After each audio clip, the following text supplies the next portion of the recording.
and welcome to Gerard the Dinosaur, the podcast where we learn about and take a listen to the faces behind the entertainment industry. I'm your host, John Greska, and today we will be looking at two insanely talented members of the game industry who also happen to be good friends of mine. Very exciting. But before we get into that, I'd like to shout out a little thank you to another one of my good friends, Zhenfeng Sun, also known as Sunny, for designing the podcast logo and banner. It's incredibly unique and stylistic and artistic, and if you want to see more of his work, feel free to follow him on Twitter at Mr. Sun, spelled MR_SUN_. So, now that I've said all that, let's move on to the main course. I present to you our guests today, Christian Dobias and Robert Sandoval. Hi, guys. Hello. It's nice to be here. For those of you who don't know, which I would imagine is almost everyone besides the few who know us, they are two very good friends of mine, like I said, who are currently formidably active members of the video game community. We are, all three of us rather, met in high school, I think. Christian, you and I a little bit before at a band and math camp. For those of you who needed more proof that we were the coolest people in the world, we were at both math and band camp. That is accurate. Rob, when did we meet? I think it was just at some point during like freshman year of high school, honestly. I think we just had like a couple classes together and it's like, oh, hey, I've seen you before.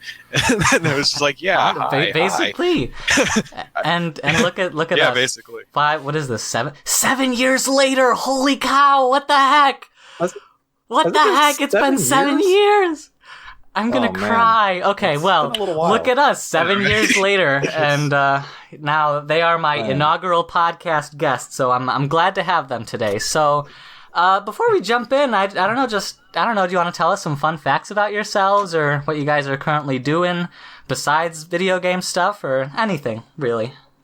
Rob, I'll let you take point. Oh boy. Alrighty. So, in terms of a little fun fact about myself, I don't know. My first actual game console, I guess, would have to be the handheld Game Boy Color. Game Boy Color that I owned, and something that I did. I don't know. I built my first computer when I was 16 years old. So that's a neat little fact. And something that I'm doing right now is I'm actually working on a game jam right this moment. Right now, like right in the middle of the podcast? Yes, yeah. I'm simultaneously talking. Yeah, I have like 3 other monitors set up. No, but I'm actually helping design the game, and I'm also creating a little bit of art for it too. I won't go too much into detail, kind of just because I want it to kind of be a bit of a surprise. But it's going to be published on itch.io, and it's going to be for the Board Pixels Game Jam 3. And the theme for it is actually going to be Game Boy. So it'll be a neat little game that we have going on, and I'm really excited to it sounds just to kind of work exciting. On it. Christian, how about you? A fun fact about myself. I don't know. I'm not really a fun person. Aww, let's see. That's only a little true. I do. It's fun. It's only a little bit. Appropriate jab. I am very big into Dungeons and Dragons. It is I'm a big consumer and enjoyer of it. I watch Critical Role. I play a lot of D&D, running and as a player when possible. It is my first and only tattoo, so that is a big part of my life in general. What am I doing right now? Right now, I am working. Currently, I am a contract technical artist. Save it. Yeah, we'll get there. All right. We'll get there. Then I will leave you with that. I am working as a contract technical artist. No, but to go back a couple steps, for those of you who don't know, which is also mostly everyone, the three of us, along with a few other friends of ours from high school from 7 years ago, are all involved in one giant D&D campaign. Christian, you run a few of them, right? I have run a small handful of campaigns, yes. We played all in one together for a while. That was quite the adventure. I I remember it fondly. Still technically is an adventure. It's just an adventure that lives in our memories. Well, thank you guys for sharing. So now, I guess we might as well get into the nitty-gritty of it. Christian, since you let Rob go first, this time we're going to let you go first. Since I also incidentally jumped the gun, yes. So, no, I'm not going to say anything. Go ahead. All right. So, as I had mentioned, I'm working currently as a contract technical artist with Bungie at the moment. As a technical artist, most of my experience and I hesitate to say expertise, given my rookie nature, is in skinning and rigging and tools development. A little bit of Python coding and rigs for animators and skinning for game content authored by 3D modelers. So what I'm hearing is tech artist is like the giant umbrella position, and then you're like a bunch of separate little people under that umbrella. Correct. So tech artist is notoriously ambiguous. A lot of people are like, tech art, that's that thing that everybody needs, but nobody knows what they do. And that is, I think, in part because tech art fills a lot of shoes. It's kind of this discipline that floats in between everything else that consists of mostly things that other people don't want to do, but some people find a lot of joy in that, and I find it a very interesting problem space. And so I specifically focus, as I had mentioned, on like rigging, skinning, and code development, like Python tools right now. But there are tech artists who do all sorts of other things, like data analysis, performance, and a whole assortment of other things that some of which I'm not even familiar with. Well, very interesting. Thank you for that. Pretty neat. That's pretty hot and ready. We're not sponsored by Little Caesars. Please don't sue us. Sorry. Okay, so now on to Rob. Amazing. Rob is a student, not a worker. He is a student at Columbia College, and I won't say anything else. I don't want to take your thunder away from you. Oh, no, it's fine. I mean, I am also a rookie, so there's not much thunder to take, but I mean, it's fine. But the mainly I just work in retail for now, but in my spare time, I just kind of I am a game student, and I just really enjoy coming up with different ideas just for like games, and I just really enjoy working with different people at my college and like participating in game jams, especially with like close friends that I know. It's really just kind of the fun and excitement of just being able to create something and just being able to work and communicate with a whole group of people. Sometimes people you've never even like really met or chatted with before, and just kind of being able to sort of form a team and just sort of use that use those communication skills to just be able to make something that's like really cool and really fun. It's something that people will enjoy playing. Well, that sounds really interesting. I don't know if you mentioned this, if you did, maybe it lapsed, maybe I had a mind lapse or something, but you're a game design major, correct? Yeah. Okay, yeah. Cool. We'll get into that in a little bit. For now, this question is for the two of you. Whoever wants to go first, go ahead. How did you get into it? How did you go from the daily rigmarole of, theology class and algebra class and this and that, and then suddenly you're working at Bungie and you're going to school in downtown Chicago? What brought you there? I guess I'll kick this one off. So I kind of got into it with a passing interest in CG. I've enjoyed games for about as long as I can remember, and CG in general is just something that piqued my interest very deeply. And so during high school, I think it was, in our computer lab, I downloaded Blender and started just kind of tinkering around and toying with things and figuring out how things worked. And then I would go home after school and continue doing the same thing at home, and just trying to learn about not the whole process, because that's a lot, but just kind of beginning to understand what exactly CG was and what went into it. And that developed into my initial time at DePaul University, also in downtown Chicago, where I was studying animation. And that lasted for about a year before I left. And I will shout out to Rigging Dojo, amazing community, amazing people, where I went to learn about rigging, which is something that I kind of discovered while I was at DePaul. And that sounded dangerous. That was quite dangerous. That was quite dangerous. I barely survived. It was narrow. My apologies. I learned about rigging while I was at DePaul, jumped ship, took a course with Rigging Dojo, and have ended up where I am now by some series of serendipitous events. Okay. So going back a little bit, I'm sorry, I didn't want to interrupt you because it was really captivating, but I have a few questions about sure, absolutely. What's CG? I'm sure to like the video game community, it's probably something very obvious, but to the outside viewer, what is that?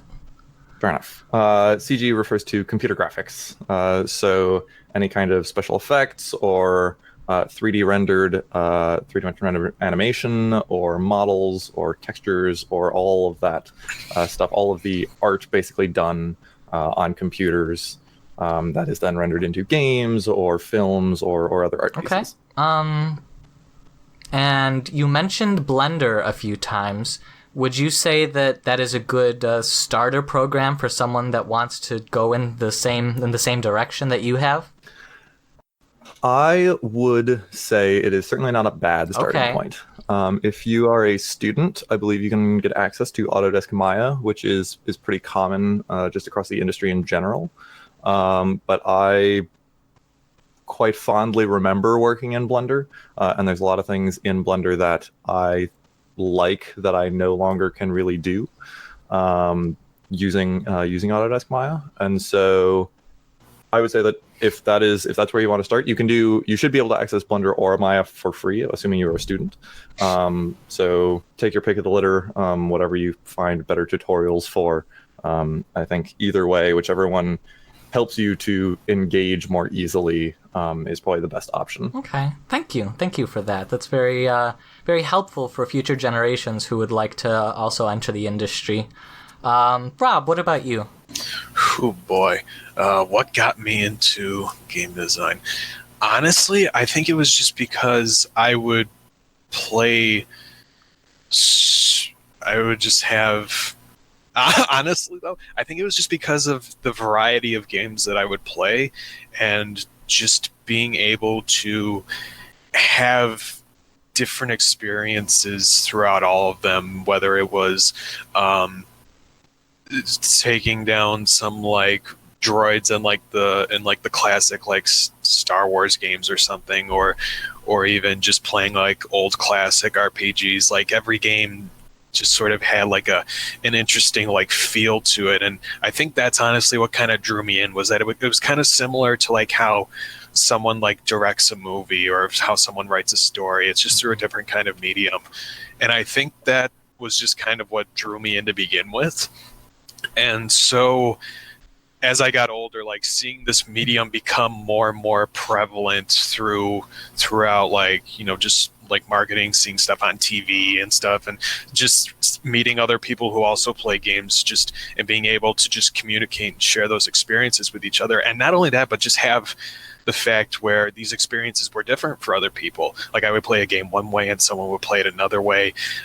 Someone might let someone live, someone might let someone die. And just that kind of uniqueness that games brought to, I guess that games just sort of brought to me personally. I kind of took note of it, and I kind of wanted to I started like writing down like little ideas just for games that I had. Like ideas. Sometimes I would draw like little pictures of like characters when I was younger, like little characters or something, or maybe even like a little storyboard that told like a, you know, little sequence of events or something. It was really cool. Yeah, and it felt really cool. And so for a little while, I just kind of like stopped doing it. But then once it kind of picked back up, I guess just because I don't know. I guess maybe there was just some sort of point where, like, at one point I lost interest, but then it just sort of like there was some kind of like spark or like some kind of resurgence that made me want to delve deeper into it. And so I kind of started watching videos about like design processes and little like analytical videos and stuff, and which I always thought was like really interesting about how, but even like there's always stuff that like gamers take at like face value, and and then there's like the stuff underneath, and that's what I really wanted to like dig into. And so that's how I actually kind of that's how I read about the Columbia College, and that's how I got into the program. And I guess just being able to create unique experiences for everyone to just kind of play and enjoy. I guess that was kind of like the driving force behind everything. No, and that's a big driving force. Yeah, the games of the past influencing the games of the future. I really respect that motivation. And it's interesting you mentioned how like marketing and stuff like that seems to have grown a large amount. Like if you just look at E3 of all things, E3, for those of you who don't know, is a video game convention. One of the biggest, you could argue. It happens every year. And where does it happen? Is that the one on the West Coast? I think so. Yeah, I think it's E3 and GDC that are mainly like in California and stuff, and then there's like PAXs, like I think north, south, and I think east and west. Well, if you look up videos of E3 from like the early 2000s, it'll be someone giving a presentation in like a boardroom with like a little slideshow, and then you look at E3 today. And there's stages and there's bands and there's like fireworks, and you think from there to here, how did so much progress happen? And that's good, and there's bad to that too. I don't know if you agree or disagree, but I feel like there's good and both bad to the rapid expansion that the video game industry has taken to this day. Mm-hmm. Yeah, I would definitely agree with that. For sure. There's a positive thing that this awesome medium is growing so much and getting so much traction, and there's the downside of sometimes you grow so quickly that it's hard to keep everything together, and you're like, everything is going so fast, and that rapid growth can sometimes cause you to lose hold of the wheel. But it's growing pains are inevitable in all places. Very astute observation. And enough about the industry, enough about the world. Let's be selfish for a minute. Let's talk about you two again. Tell me what are some things that you've worked on during your time at school or at Bungie or whatever you've done? So I have most recently worked on the past, I believe it's 3 Destiny releases. The Warmind, Forsaken, and Black Armory releases. I did skinning work for player armor in all 3 of those. That's really cool. Destiny, Bungie, it's the same like studio head that's working on Anthem, right? No. Okay. Anthem is BioWare, I believe. I was like, yes, Anthem is. I was like, is it's BioWare. a B. I know it's a B something. Yes. I'm gonna take the same, but very, very different. Yes, no. Bungie is doing Destiny 2. Is the most recent big release we've done, along with the expansions. What about you, Rob? Let's see. So, like, one of the most recent things that I've worked on was a little. It was another game that we published to Itch.io, but I was actually part of a class, and we got together for like a little. It was a little game production class, and so we kind of decided to make a sort of mobile-inspired kind of like tapping game, and this was just to kind of allow the team to just sort of express like their creativity and just sort of see, just being able to create, I guess, just like a mobile game, and sort of, I guess, see what makes the mobile game so attractive, I guess. It was a little thing called Project Wand up on Itch.io, and so what it is you just play as like a little wizard that just continuously like moves forward, and so what happens is you encounter like different monsters, and you can press different color buttons along the bottom of the screen, and they cast like different like elemental attacks. And so the enemies are sort of like color coded to match the element. And so when you match colors, you do like a you do like a super effective attack, almost like in Pokemon almost. And then if you pick like the element that the creature is like weak against, so going back to Pokemon, it sort of goes like the fire, grass, water sort of thing, the rock, paper, scissors. So like if you pick fire against water, it'll do like half damage. And we had this really cool system that one of our programmers did, where he was able to get like number fall off. So like how sometimes when you like shoot an enemy in like an FPS, you see like a little like tick, and then like you see a number like fly out, like a 22 or something like that, depending on like where you hit him.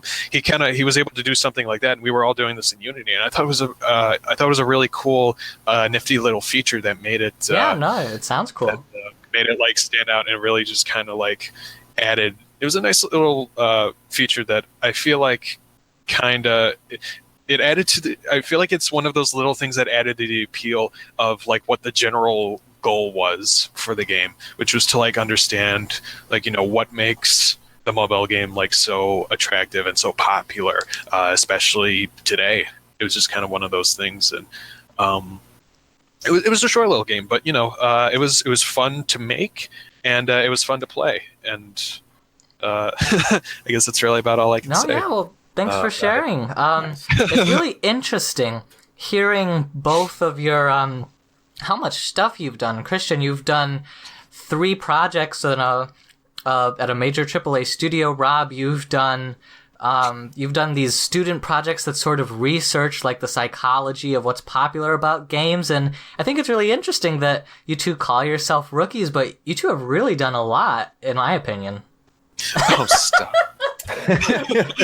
You're flattering me. Stop it. Yeah, it's very easy to call oneself a rookie when you are surrounded by people smarter than yourself, and I am surrounded by people smarter than myself every day. And it is you are the worst. No, but seriously, when everybody around you is smarter than you, it's a great place to be, because if you're the smartest person in the room, you're no longer climbing higher. And so it is really nice to have so many people around me who I can be like, oh, okay, what do you think, and how would you do this, and getting guidance and wait, learning. if you don't mind, can we unpack that sentence real quick? Because I'm a little. Which one? There were a couple things. Now you're the worst. Okay, it's the one that said, if you're surrounded by people who are smarter than you, then you're never going to need to climb, or something like that.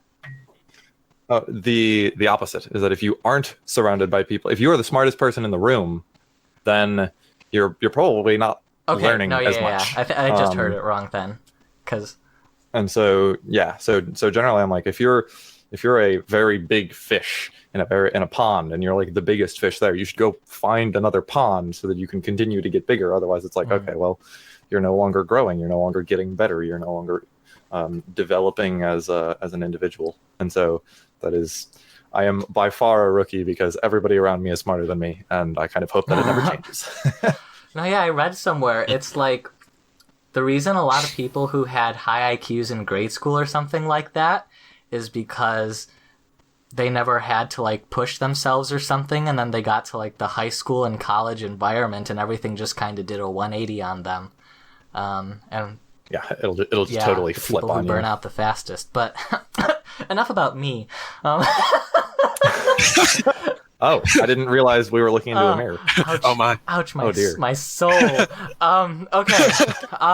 Well, let's move into these projects that you've created. Let's delve into them.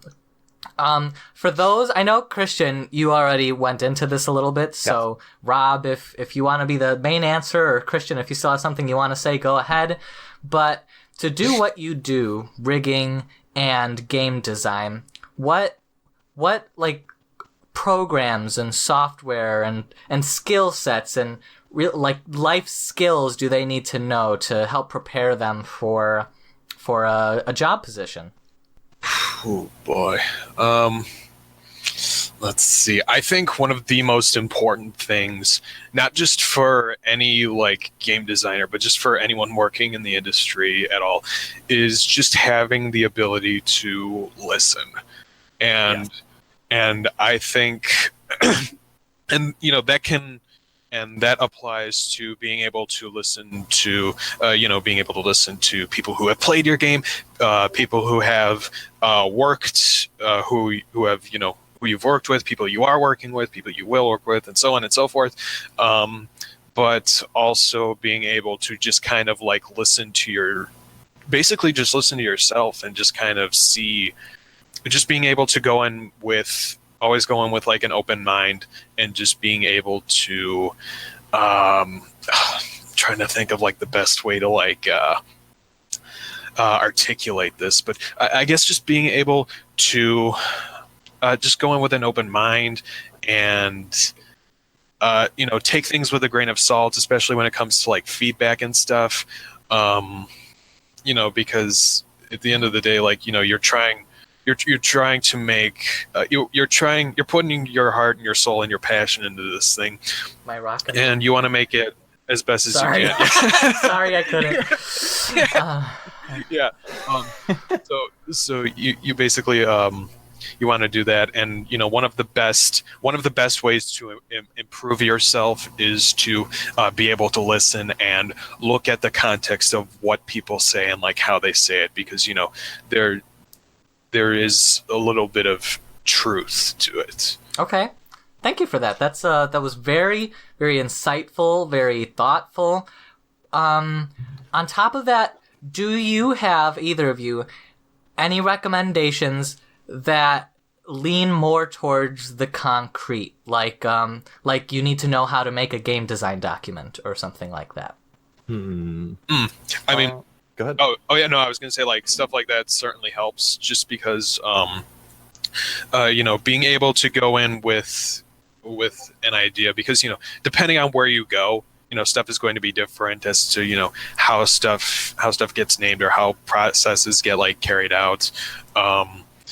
But I think it's good to always, and this goes back to just always be listening and being able to take away from being able to just kind of like just being able to take away, honestly, like a little bit of everything, a little bit from everything. And I know that sounds a little bit vague, but it's just part of keeping that open mind and just being able to get inspiration from, I guess, literally like anywhere. I guess when it comes to like writing down ideas and stuff like that, there are so many ways to just do things create. It's hard. It's hard to count. It's hard to say really, but at the same time, it's like you kind of have to go in with being just a little bit more than just a designer. It's not always being about to create these ideas, but it's about being able to carry them out too. One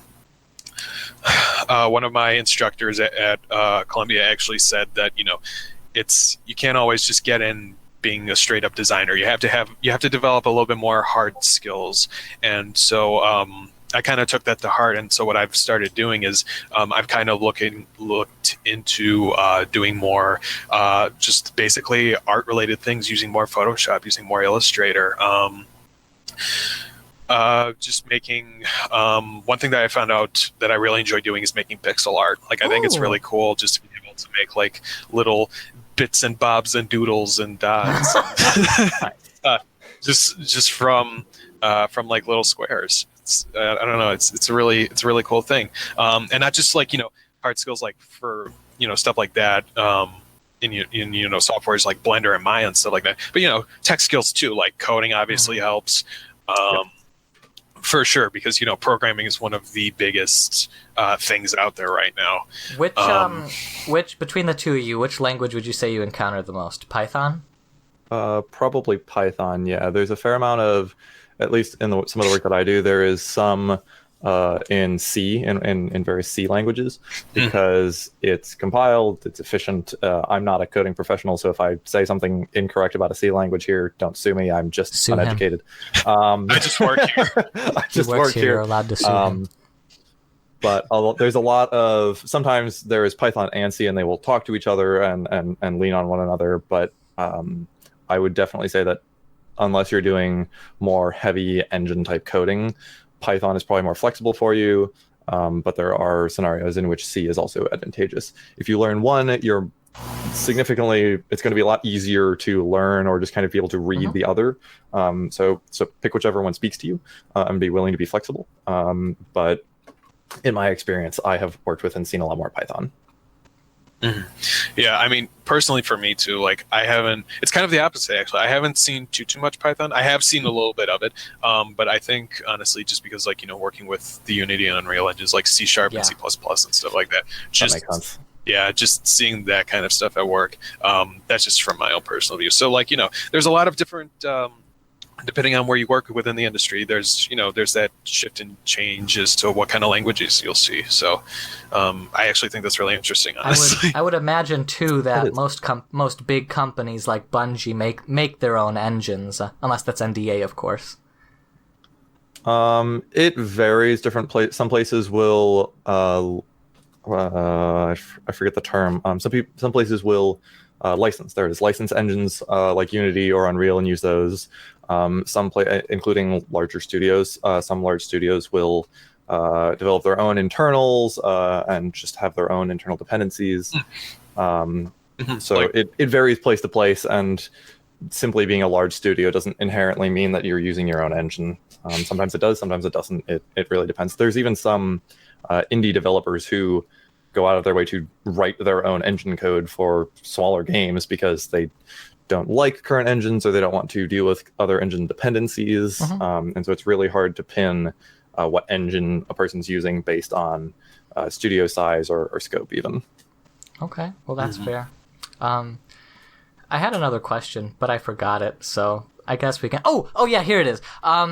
Do you remember at all what engine you used for Destiny? Which I assume you're allowed to say because it's released already, but if not, no worries. I am going to say nothing because I am going to err on the side of. I tried for you, my audience, but not today. Not today. I should also actually on that similar subject. I should also mention. I meant to mention this earlier. As naturally one would expect, everything I'm saying and everything I'm thinking are my own thoughts and words. None of it reflects on or is based on my employment. Do you hear that, Bungie? You can sue him too. That is a thing. So just to throw that out there, since the opportunity presented itself. That's fair, and I'm glad you took that opportunity. So now that you've talked about your job, because I'm sure the first thing you wanted to do when you got home from work and from school is to talk about work and school. Yeah. So, Rob, you got stuck on the train, right? I made this poor honey jump right onto the podcast right after he got home. He was on the train for like a million years. I'm sorry. Okay. Yeah, no, I mean, it's fine. It's that, it wasn't fine, but It's fine. I'm traumatized, but it's fine. Yeah, right? Yeah, no, it's fine. The train just, per little anecdote, the train just took forever. It wasn't moving. Everyone was wondering what we were doing. Some dude was like over here yelling. I'm just like, all right, you know what? Just get me home in one piece, all right? So like the standard Chicago train experience. Yeah, pretty much. Sounds like the U of I quad, Rob. Gosh. I'm just kidding. U of I is a great school. Also, please don't sue me. I have heard good things. Okay. I've never been. Actually, I have been there. I've not spent much time there, so I can't speak to it.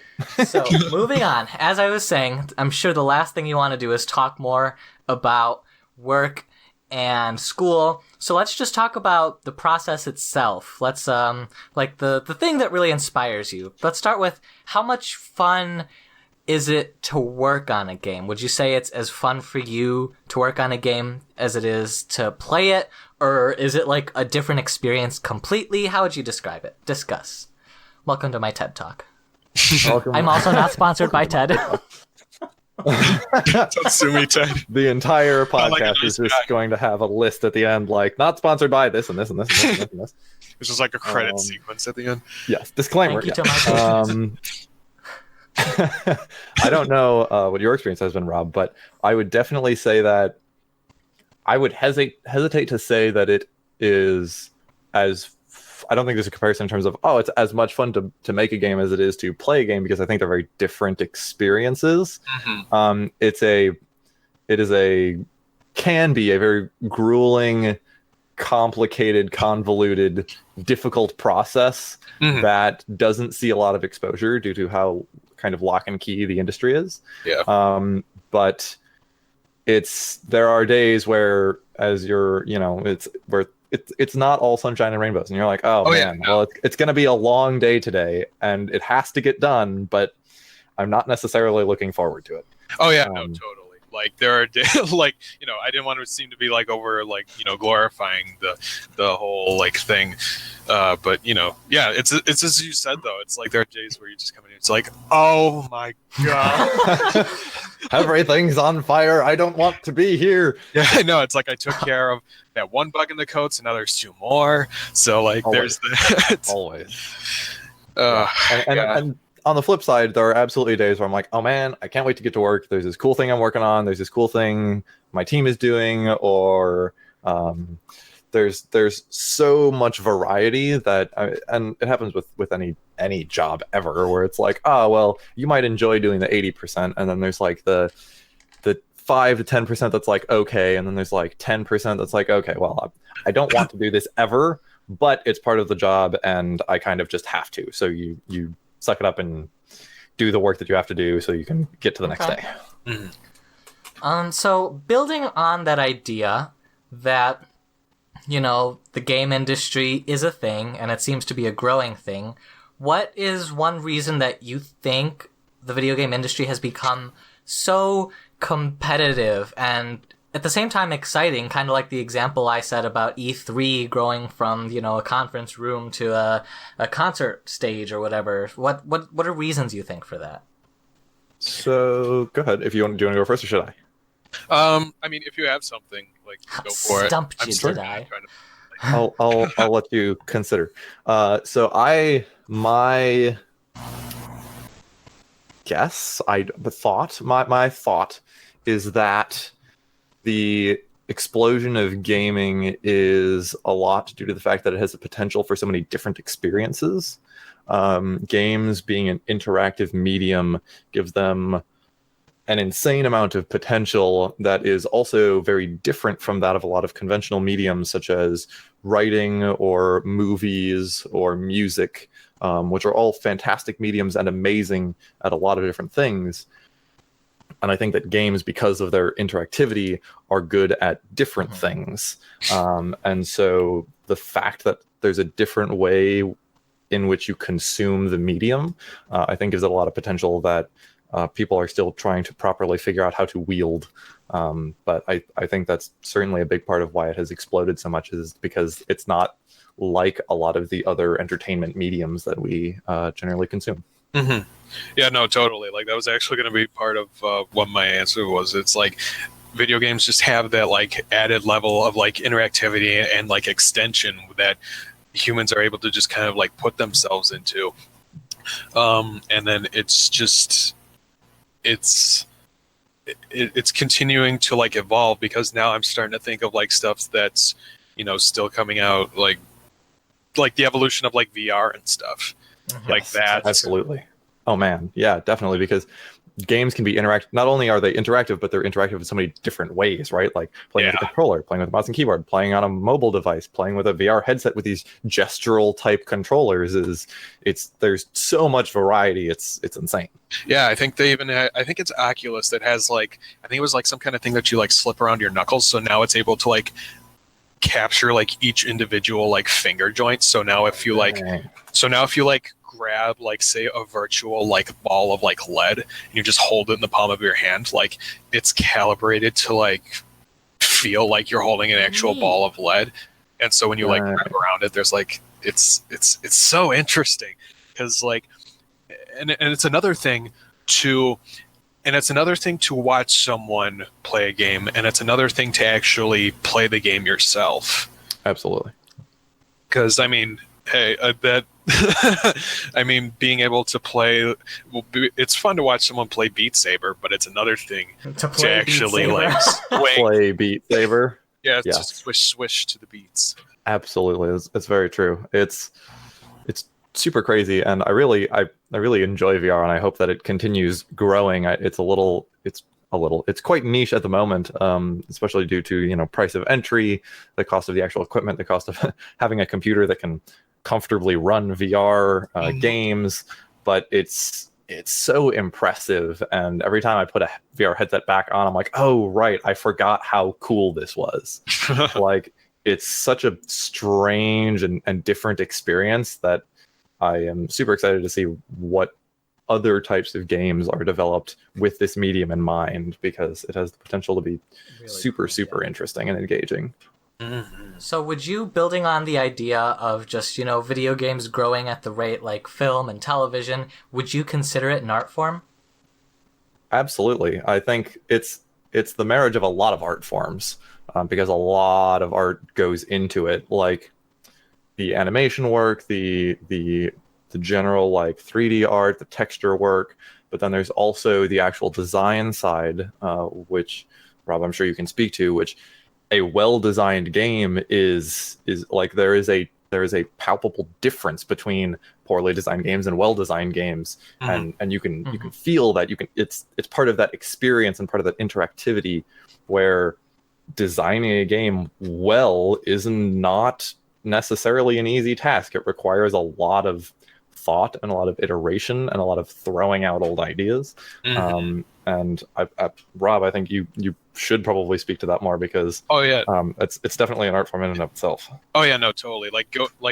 Going off of what you said about the whole like iteration thing, like it's like honestly it's a huge chunk of it is all just play testing and iteration, and a lot of it is all just loops and loops and loops and loops. It's just having the idea, making it, having someone play it and then just like reiterating it, and then getting that feedback, and it's cyclical, and just trying to nail down, like just helping to create like a really like well designed game. And it's one of those instances where it's like in the in the words of our Lord and Savior Shigeru Miyamoto, a delayed game is eventually good, but a rush game is like forever bad. It's just at least personally, like, there's a lot of truth to that. Like, I would honestly rather have them delay a game only to have it be better than just, have games be constantly like rushed out and all of these, all this stuff that just like comes later, and just, it all ends up just kind of falling apart and on itself. And it's a shame too, because like, it's you kind of look at it and it's like, wow, this could really have the potential to be something, better. And it's all just about that. And it's all just being able to, work around, feedback and demands and stuff like that, and just being able to, I guess, looping back to what I just said, the just creating one of, the best game that you can try to make, honestly. Yeah, definitely dealing with constraints and adapting to the different scenarios as new problems arise. Mm-hmm. Oh yeah, definitely, because there will always be something. Something always breaks. Yes. Something always breaks. If people were to look in on if people could look in on game development and see the types of bugs that crop up, they would have nightmares. Oh there are some terrifying bugs that you get in game dev that a seasoned test individual will look at and go, "Yep, okay, I know who that's supposed to go to." And forward. Yep. They're gonna have to do it live, not me. Yep. Yeah. True. We're doing it live. Okay, so building upon the concept of the fact that game development often has to deal with these bugs, and it has to deal with a lot of persistence. So there has to be a lot of persistence in finishing a game. What is one reason you think so many game designers who start a game don't finish it? Would you say it's a lack of persistence? It's just really a really unlucky amount of bugs? What's your opinion on that? Making games is hard. Yeah. That'll be my thesis statement. Making games is difficult. You're not going to have a thesis statement because you're not in school. That's true. That's true. It's the thesis statement of this argument that I'm about to make. Yeah, no, making games is difficult, and because again, I'll harken back to the fact that the industry is so lock and key, and there's a lot of obfuscation between like not being able to see what exactly is going on internally. It's hard to appreciate how difficult it is to make games, but there is a lot of blood, sweat, and tears that goes into it, and without that being properly paced, I think that can lead to total burnout and end up being more destructive than anything else. And so making games is hard, and if you don't limit yourself and let yourself kind of consistency over intensity, I think you can. A lot of people probably burn themselves out on it. I know a lot of people in the industry burn themselves out, and I would guess that there's a lot of people who start their own games as this passion project burn out over the course of it because they're pouring so much of their time into it that it becomes intensely draining. And so I think pacing yourself and finding a balance is very, very important. For sure. I mean, like, honestly, I can't really like add much more onto it just because like it pretty much hit the nail like on the head.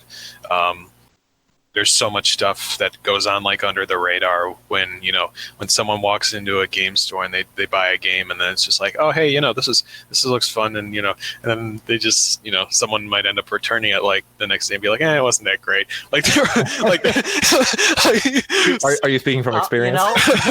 Rob, you hit the nail on the head for me. I was in like 6th grade.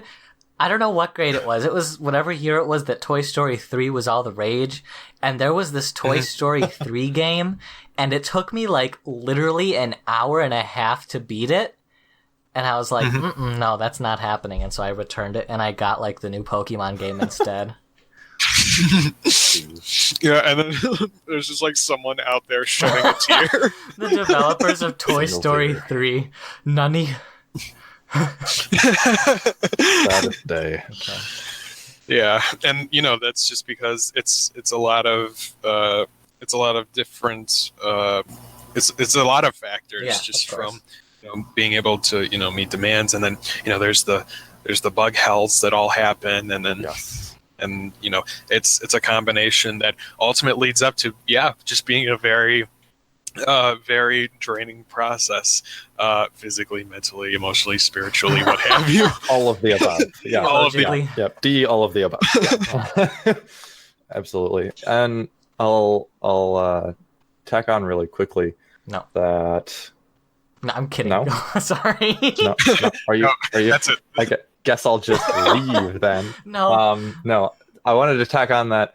I don't mean to make excuses for any. I would never make an excuse for any studio. Like, if you are developing and a game comes out and it's a bad, like if somebody releases something bad, like you shouldn't be like, oh well, it's okay, making games is hard. It's like, okay, yeah, but also like making movies is hard and writing books is hard. Like all of these things are difficult, right? That doesn't mean we should accept things that aren't good. Like we should expect good things.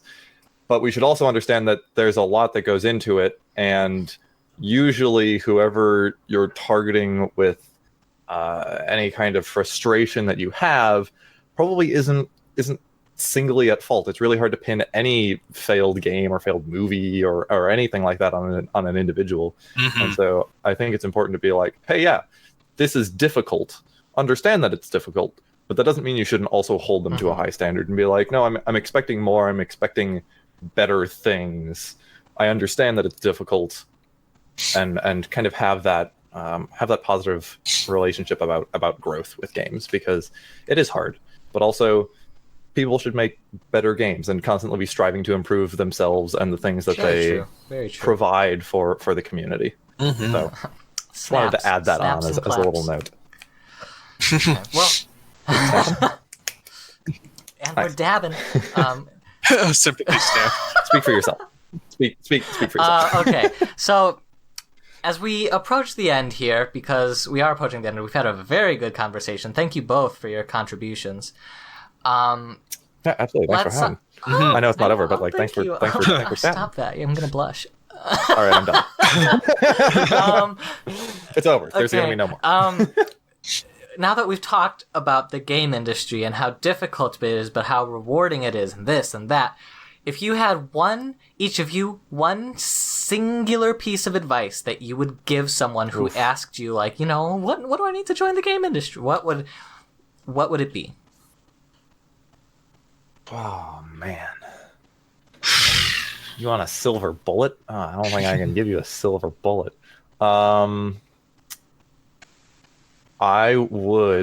This is going to be like, I'm going to provide you today the cheesiest, most kind of ethereal, inactionable advice. It's unavoidable. The bullet has already been loaded. The only choice is to. I would probably say that just try to be a good person, both to other people and to yourself. Specifically, the part I'm going to stress here is to yourself, which is that making games is hard, and it can take a lot out of you, and if you over dedicate to it, you will burn yourself out and then feel like, oh, I did all of this work, I went so far, I tried so hard, and I got here and I made it, and now I hate it. And that's not fun. Don't do that to yourself, right? Like, be willing to say, okay, I love this. This is amazing. I need other things to do. Go out, engage in other things that you enjoy, find other hobbies, and try to balance things out a little bit, because the industry is definitely ridden with, it can at times be ridden with overwork and passion that burns super hot and then dies very quickly. And if you want some longevity, then take care of yourself and be aware of the effect that your actions are going to have on yourself and those around you. Because it's, what good is all of the work you did if you make it in, you're enjoying it for about a year, and then afterwards you're like, well, this sucks. I hate everything I'm doing. I hate it. I don't want to wake up in the morning, and all of that's a disaster. And that's every day already. You really, that's I'm kidding. Not where you want to be. Not at all where you want to be. So my soapbox advice is to try and take care of yourself, because if you want to make it sustainable, you need to not burn all of the fuel at once. Snaps and claps. It started out a little cheesy, but it really got good towards the end. And then it ended, and it was still super cheesy as he stepped down from the soapbox. Rob, you have not escaped. You still have a piece of advice. I know. I know. I'm trying to think, because what can I offer? Okay. Let's see. One thing that I tend to see a lot, not just when it comes with the game design and the industry in general, it's just about working together just in teams, is always be able to be flexible and look for the context within the content. Ooh. If that makes any sense. And by that I mean, if someone, and I'm just going to use playtesting as an example of this. If someone, says, I don't like this game because it has too many enemies.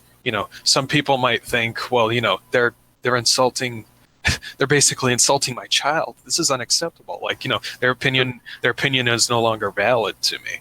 So it's just a matter of being flexible, being open-minded. Criticism. Yeah, especially just being able to take criticism and honestly look at your game and just say, like, hey, where's the truth, like, in this statement? Just because a lot of people just tend to say what's on their mind, and so there's a lot of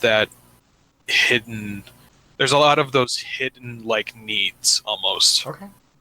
And I guess it's just kind of being able to fulfill those needs. Not when it comes to, like, listening to players as well, but also working with others, because cooperation, especially when you're in an industry like this, cooperation amongst team members is essential to being able to have a successful team.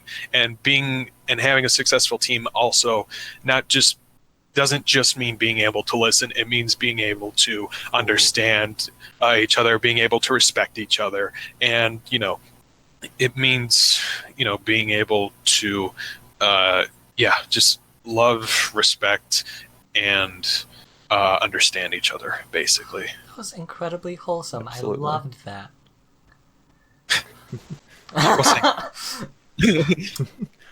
Also, Yes, actually, go if I don't want to, I feel like now that Rob has gone all that far, I'm just like, oh, I'm all the way down here. I wanted to tack on that most of the advice that I provided was more from an observer. That's what I've been trying to do for myself is pace myself a lot and maintain a flame as opposed to burning it all. And I don't want to shed a negative light on the work that I'm doing or Bungie or where I'm working, because it has actually it's a spectacular place. It's great. It's full of really talented, really smart people, and it's really awesome. And so I just wanted to clarify that I was not trying to, like, subtly complain about anything. I didn't get that. I didn't get that. General observation, because I know that I've known people and I've seen a lot of people talk about burnout and things like that, and so that's something that I have had in my head very heavily going into the industry, and I wanted to kind of evangelize for that a little bit, I think. Well, if it makes you feel better, I did not get that impression at all. I also got an extremely wholesome vibe from yours. That is good to hear. That is good news. Less wholesome than Rob's, but still wholesome just the same. I know. I admitted that. I was like, now that Rob is home. Okay. Geez, Well, I'll be that's leaving, it for the cheesy portion. Let's just have fun for the rest of it. Right. We have a few minutes left. Not that I'm timing it or anything. I just wanted to sound like the famous YouTubers do. That's fair enough. Why? I want to know from both of you, although Christian, I know you're under NDA, so you don't have to answer this question if you don't want, but I probably won't. describe an upcoming project, Rob, that you're working on. Christian, you're still free to, describe an upcoming hobby. If you don't, an upcoming hobby. Let's go through. I do Rob love first. me Let's go some through Dungeons Rob and first. Dragons. All right. That seems wise. Let's stay on topic. I was going to say, when's our next session? Should we not even finish the podcast? Should we just have a D&D session live right now? No, definitely not. Absolutely not. Which is that you? All of the wonderful people here listening should go watch a different podcast or stream if they want to watch Dungeons and Dragons. Critical Role is great. All three of you. I digress. After you're done with this one, Rob, please, may you take the spotlight. Oh dear. Okay. So, let's see. So, I mean, and I kind of touched a little bit upon this earlier, but one thing that I'm working on right now that I don't really want to delve too much into, just because I want people to play it for themselves when they get the chance. That's fair. But we are going. Right now, I'm working as a designer and an artist for the board Pixels Jam 3, and right now I'm working with a bunch of friends, and I are just kind of getting. I don't want to like. You don't have to say anything if you don't want to. Well, too much. Yeah, no, because like I want to talk more about it, but without like going too in depth about anything. But it's basically just going to be it's going to be a little shmup game inspired by like little Game what Boy game? games. Shmup, like shoot 'em Oh, up. okay. I've never heard them referred to Yeah. as that. Very interesting. Oh yeah, yeah. It's like those little side-scrolling like Okay. space shooters, like pew pew, and then like Galaga and stuff, pew. or like Pew pew pew. I think Event Horizon was one. I could be wrong. I could be completely wrong, but that's what happens. That's showbiz, baby. So True.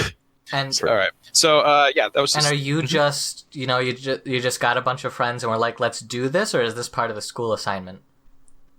Oh no, this is just us doing our own thing. Very We're like, cool. hey, let's just do this because like it's great experience, it's great work, it's something cool to show off. Plus, like it'll be really fun just to be able to look at this and just say, hey, I worked on this. This was cool. There were some ups, there were some downs, but you know what? Hey, I'm glad it's out there, and I'm glad I'm able to share it with everyone. Okay, I really like that. I'm very proud, very inspired. Hey, Yeah, that's super awesome. Actually, that's a good point. If I can shout that out, is that isn't a school assignment. You're doing that of your own volition, of your own free will, and that is absolutely something that is pertinent and good. It's a good thing to do. It's important to do because if you think about it, if you go through a university course with the hopes of coming out the other end with a degree and a portfolio and then a job in the industry, you are coming out exactly the same as every other student who went through that same program if you didn't do anything else in your free time. And so this is part of where the balance of keeping that flame going can be very complicated and difficult, because you're going through school and you're doing all of the schoolwork in order to prepare yourself, but you also need to have your own work that you do in your own downtime, that you find that you do with friends or that you do on your own completely, in order to differentiate yourself so that you don't come out the other end like, hello, look, this is another cookie cutter portfolio that has all of my school assignments that everybody else in my graduating class has. You want to get away from that as quickly as you possibly can, because it's the same as everything else, and you want to stand out. exactly. And so it's awesome to do that kind of thing where you are doing game jams and doing things on your own and connecting with other people and working in teams. So it's super awesome. Exactly, and it's and it all goes back to a very quotable phrase about the industry. It's not what you do, it's who you know too. Very true. So, Very true. So all you introverts, get talking. If I probably should stay objective. I probably shouldn't even be commenting as a host. But if there's one thing I've learned from being, because I'm not in the industry, but I've been like around people who are around the industry, and if there's like one common theme, it's they've all shared with me that you need to be comfortable with people. Like, there's not really and you two both can correct me if I'm wrong, but there's not really like a lone wolf type who gets farther than the one who can communicate successfully with his peers and make all these connections and network with people and use LinkedIn and stuff like that. I would definitely agree with that. You can totally be that rogue indie developer that does everything on your own. Very, very, very, very difficult. Yeah.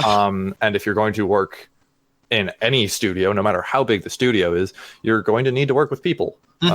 Something that I think I firmly believe, not just in the games industry, just in general, is that every job is about people. Like, you might not be working in customer service, you might not be working in retail, but your job is still about people, because you're going to have to work with people every single day, more likely than not. And that ability to communicate and connect with people and learn from each other is absolutely crucial. And so that is totally true, both in the workplace and outside of the workplace.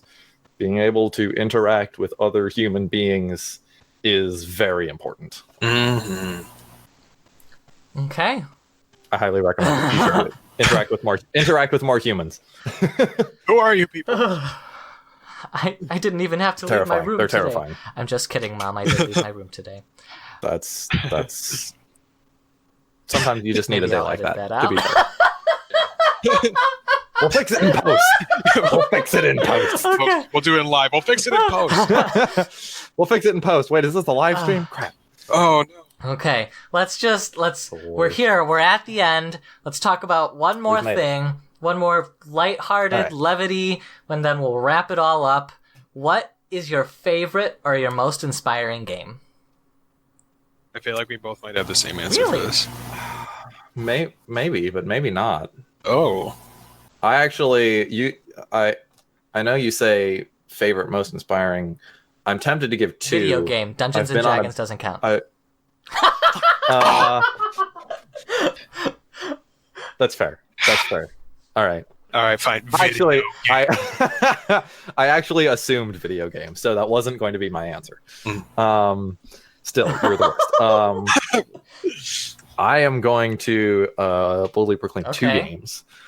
I have been on a little bit of a puzzle game hit recently, and recommended to me by one of my coworkers and friend of mine.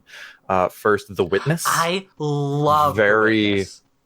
Very cool game. The art is fantastic. It's super pretty, and the puzzles and the mechanics of the game are I love it. Super cool. Oh, I love it. It's really awesome the way that the game grows and how you learn and have to test what you think you know, and sometimes you think you understand a rule to a puzzle or a mechanic and then realize that you don't understand it the way you thought you did, and you have to go back and resolve puzzles. It's a super awesome game that I really enjoyed.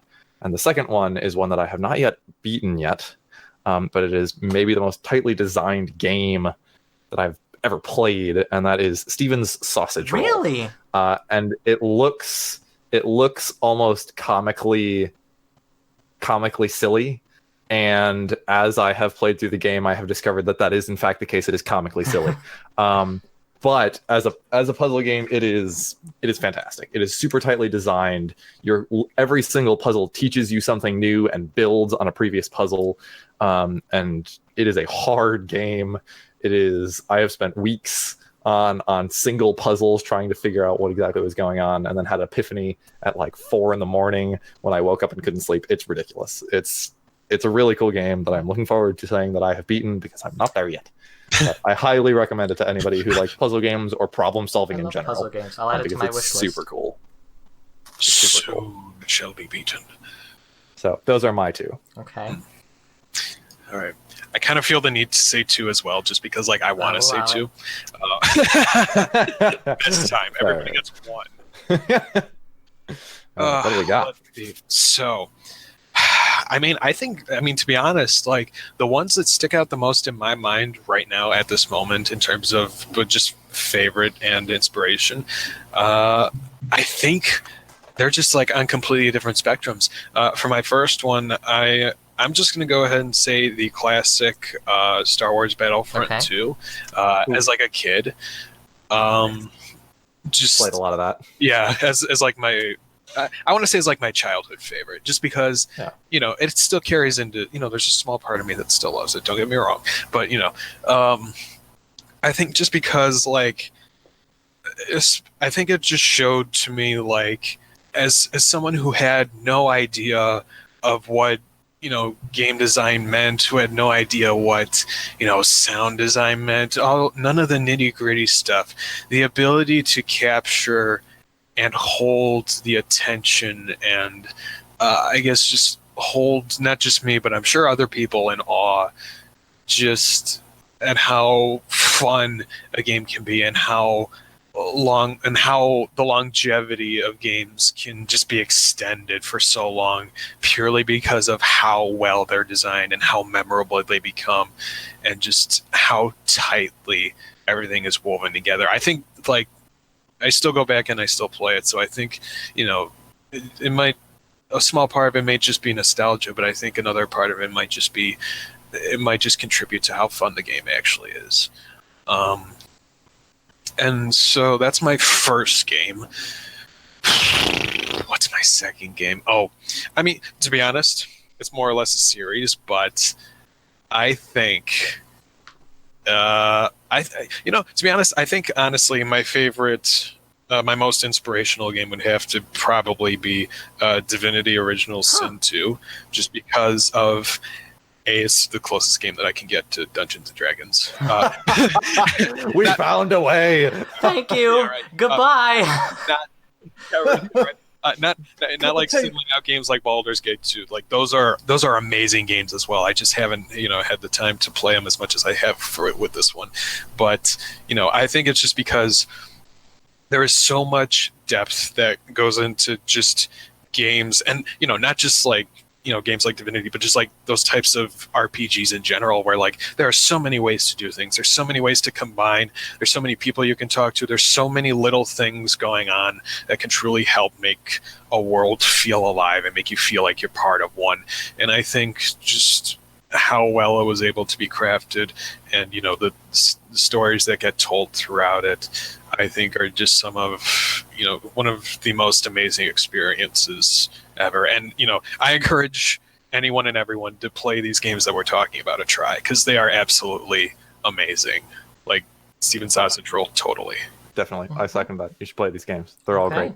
Yes, for sure.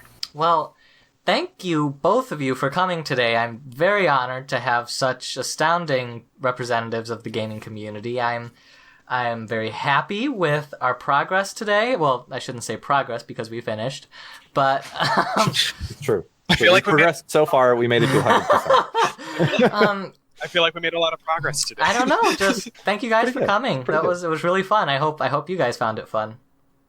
Yeah, Definitely. absolutely. It was a great time. Thank you so much for having us. Yeah, thanks for having us. Okay. I didn't say stop. Okay. Well, Too bad. I already gave you more than I promised. thank you all for listening, and tune in next time on Gerard the Dinosaur when we cover something else that I haven't decided yet. Bye-bye now.